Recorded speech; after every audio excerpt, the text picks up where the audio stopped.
Ako lang ba ang hindi nakakaalam na ang isang bata na galing sa bukid ay kayang baguhin ang kanyang buong mundo?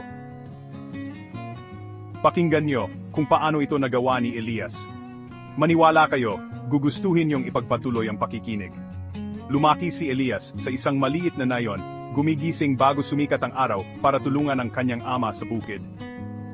Mahirap ang buhay, mahaba ang mga araw, maliit ang kita, at walang kuryente sa bahay.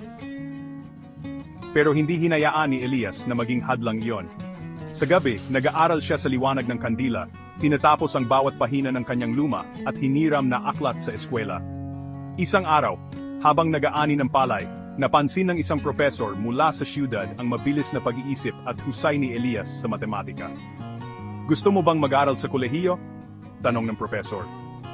Nagalinlangan si Elias, imposible ang kolehiyo para sa kanya. Ngunit ngumiti ang profesor at sinabi, mas mahalaga ang sipag at talino kaysa sa ginto, tutulungan kita. Makalipas ang ilang taon, bumalik si Elias bilang isang inhinyero. Nagtayo siya ng isang paaralan sa kanyang nayon, tinuturuan ang mga bata na mangarap tulad ng ginawa niya noon. Tandaan, hindi ang iyong pinanggalingan ang magtatakda ng iyong kinabukasan.